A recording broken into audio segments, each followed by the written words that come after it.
ধর্ষণ করার জন্য যে চেষ্টা করেছিল একটা নরপশু, মানে চকলেটের লোভ দেখিয়ে দোকানে শাটার বন্ধ করে ওর মা যদি তখন না ধরা পড়তো তাহলে তো হয়তো অনেক বড় ক্ষতি হয়ে যেত এটা। আপনারা মানে আসলে আমরা বলতে চাই যে এই যে নরপশুগুলো এদের তো মানে মানে দু একটা বিচার না হলে এরা আসলে কখনো মানুষ হবে না।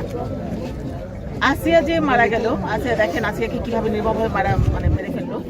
আসিয়ার বিচারটা যদি ওই ধর্ষণকারীর বিচার যদি একদম জনশক্তি মানে খুব তাড়াতাড়ি হয়ে যেত তাহলে কিন্তু পরপর আর এই ঘটনাগুলো ঘটতো না। যেটা আমার শেরপুরে ঘটেছে, মবেশিয়ে ঘটেছে, এরকম 8 বছরের বাচ্চাদের, বয়স্ক মানুষও এরকম রেপ হয়ে মানে মারা গেছে। কুইল্লাতে একজন মেরে ফেলেছে, একদম রেপ করে মেরে ফেলেছে। তো আমাদের দেশটা তারেক রহমান যখন এটা পেপারে দেখেছেন মানে টিভিতে দেখেছেন, উনি সঙ্গে সঙ্গে কালকে আমাকে ফোন করে বলেছেন যে আপনি ভাবি যান, বলেন যে আমি তাদের পাশে আছি।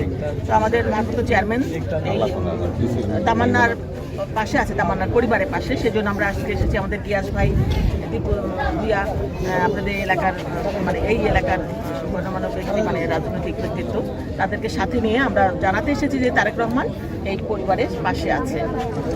আমাদের দেশনেত্রী বেগম খালেদা জিয়াও শিখিয়েছেন যেখানেই নারী নির্যাতন সেখানেই জাতীয় দল। আমি মহিলা দলের সভানেত্রী, মহিলা দলের পক্ষ থেকে তারেক রহমানের পক্ষ থেকে এসেছি। এই যে দেশে সারা দেশে একের পর এক ধর্ষণ চেষ্টা, শিশু নির্যাতনের ঘটনা ঘটছে, আসলে কি মনে করেন এর জন্য দায়ী কে? আমাদের এটা কি প্রশাসন, সমাজ ব্যবস্থা না বিচার ব্যবস্থা? আপনি কি মনে করেন? হ্যাঁ, আমি তো মনে করি এর জন্য দায়ী পুরোপুরি, কারণ শেখ হাসিনার সময় 17 বছরে যেটা হয়েছে, আগে তো ধর্ষণ হয় 17 বছর হয়েছে গণধর্ষণ। আমরা ধর্ষণ শুনেছি, গণধর্ষণ কখনো শুনিনি আগে। এখন গণধর্ষণ করার পরে কোনো বিচার হয়নি, বিচার তো হতোই না, বরং যারা গণধর্ষণ করতো তাদেরকে পুরস্কৃত করা হয়েছে। তো সেই জন্য কিন্তু এগুলো বেড়ে গেছে দিনে দিনে।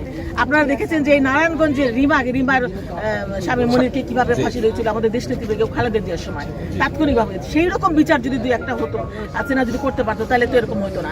এখন এই নতুন যে সরকার আসছে, আমি আশা করবো অনতি বিলম্বে, কারণ এই যে সময় ক্ষেপণ না করে, কারণ প্রমাণের দরকার নাই, তো প্রমাণ তো হাতে হাতে দরকার পড়েছে, হাতে নাতে। সুতরাং জনসমক্ষে লক্ষ লক্ষ কোটি কোটি জনগণের সামনে একদম ফাঁসির কাজটা ঝোলানো উচিত এদের, যে হাজার হাজার জনগণ দেখবে।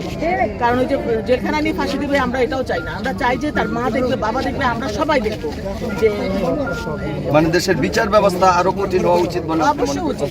যদি এটা আইনে কাভার না করে, নতুন সরকার আসে নতুন আইন করবে, কারণ জনগণের যেটা দাবি সেটাই আইন। সেই যে আইনে, তাহলে ইসলামিক আইনে করুক। ইসলামিক আইনে তো আছে যে তাদের গণসম্মুখে পাথর নিক্ষেপ করে তাকে মৃত্যুদণ্ড কার্যকর করা। যে আইনেই করুক, এই আইনটা কার্যকর করতে হবে, জনসম্মুখে করতে হবে। আমি এই সরকারের কাছে আশা করব যে খুব দ্রুত এই বিচার কার্যকর করবে, কারণ এরকম বিচার যদি দুই একটা এরকম জনসম্মুখে করা হয় তাহলে কিন্তু অন্য যারা এটা অ্যাটেম্প নেবে তারা কিন্তু 10 বার অন্তত চিন্তা করবে, ভয় পাবে, তো সেটা অবশ্যই কমে যাবে। আর কোনো প্রশ্ন?